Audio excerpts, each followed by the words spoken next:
I'm Janita Barrett, and several years ago, I found out I had Hashimoto's, and I had some food sensitivities, and I could no longer eat gluten, dairy, or several other things. I've gotten better and can add them back in, things like eggs and strawberries and stuff like that. But I wanted to provide a channel where people could come and find gluten-free, dairy-free, and sometimes vegan recipes that are really good. Because at first I was very lost. I did not know what to do, what to eat, what not to eat. Because I'm from the South, and we were big on gluten and big on dairy and cheese and casseroles and everything and butter. And so I was kind of lost. So I have found some really good recipes that I like, my family likes, and then some I don't know about. I'm gonna try to do some throughout this YouTube channel that are new, that I've never tried, and we're gonna see if they're good or not.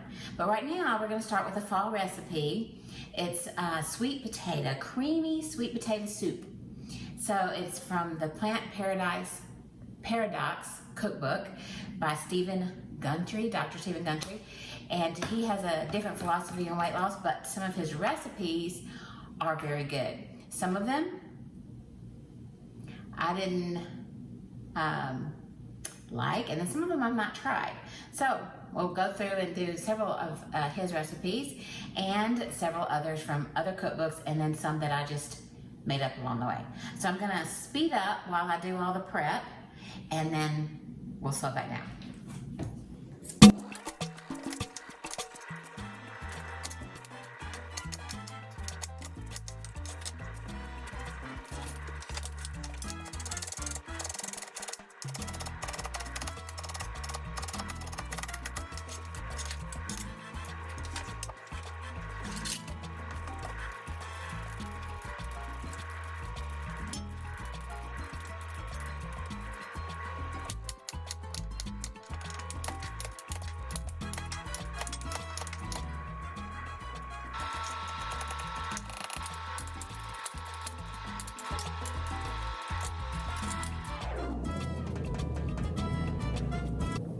Now we're ready to begin.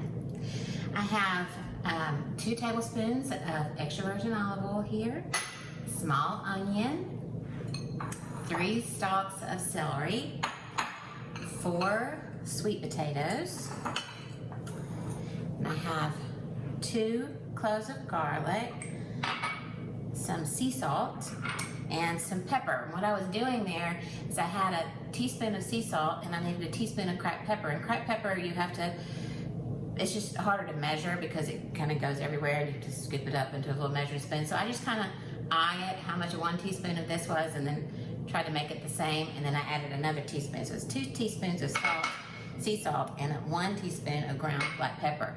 We'll add some more black pepper right at the end when the soup is ready. Then I have about a teaspoon of thyme and a teaspoon of paprika and a half a teaspoon of cinnamon. So let me move the camera so that you can see what I'm going to do over here on the stove.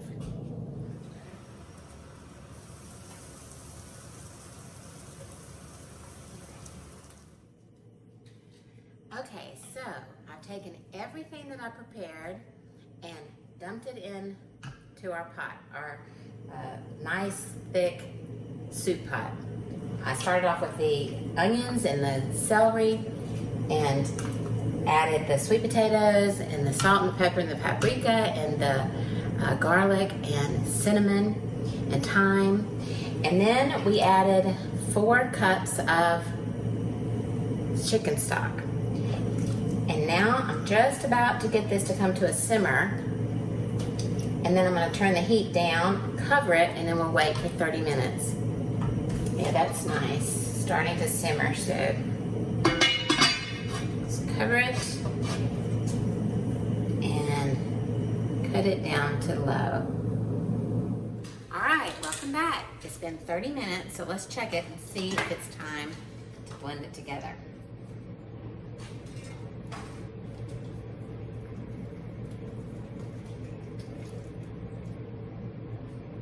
smells really good. But nope, the potatoes are not quite there yet. So I'm going to cover it again and let it cook another probably 20 minutes, maybe 15. I'm gonna cook another 15 minutes and then we'll check it again.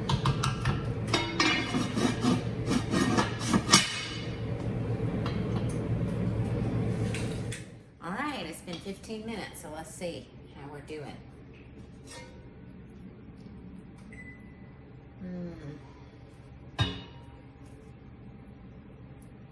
Yes, they're ready.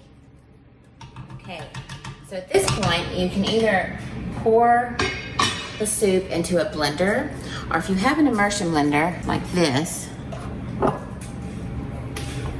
you can just use that. So I'm gonna use this. Turn it off.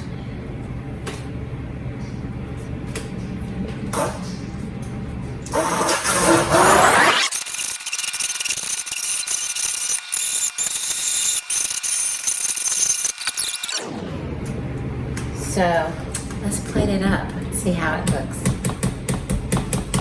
And most importantly, how it tastes. That smells good.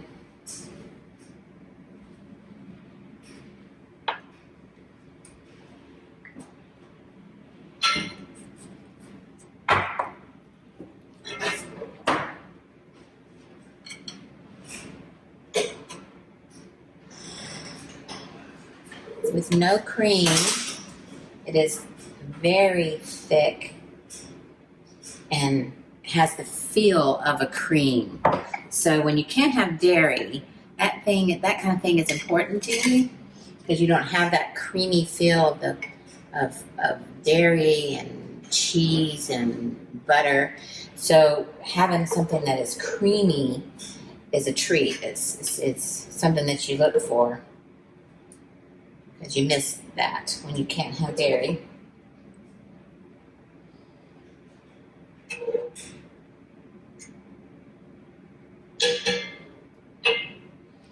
Okay, now I'm going to add a little bit of cracked pepper to each bowl.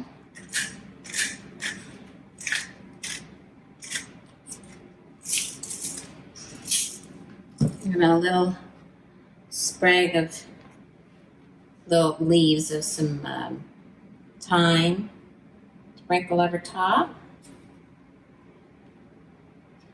And this is something that I discovered when I first found out I couldn't have butter anymore. And like I said, I'm from the South and we do everything with butter.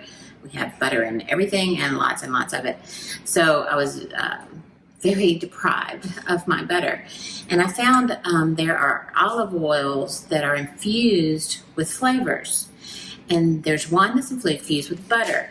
Now, I can't get these at the regular grocery store. Now, they have some there, but these actually I buy at a specialty store that has just olive oils and balsamic vinegars that are of all different flavors, and I love them. They're an absolute must for me.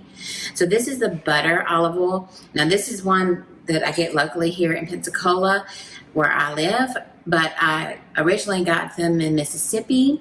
So I know that they're all over the place. You just have to kind of do a little research and find them. But this is butter olive oil, and it doesn't have actual butter in it, but it has the flavor. So I'm going to drizzle just a little bit as a finishing oil on top. Give it a nice little touch. Now, I cannot have dairy, but some people in my family can. So I have some Parmesan, and for one person, I'm going to put a little Parmesan grated over the top.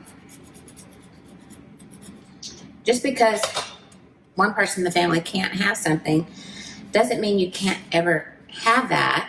You just leave it off of yours and, let the rest of everybody else have some. So that's it, and we'll taste it and see how it is. To our menus. Now let's see how it tastes. It's hot. It's savory. It needs a little bit more salt, so I'm gonna put a little bit more salt. Stir that in. So I'm gonna mark on my recipe that I need to add a little bit more salt when I cook it. Let's see.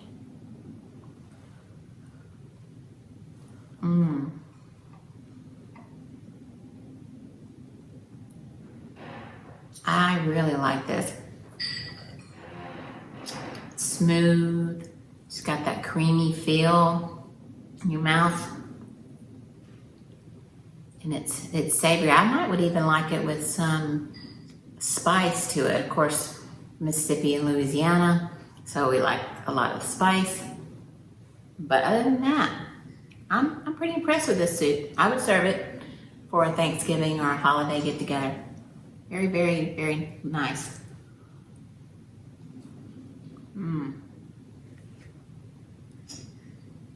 Happy eating.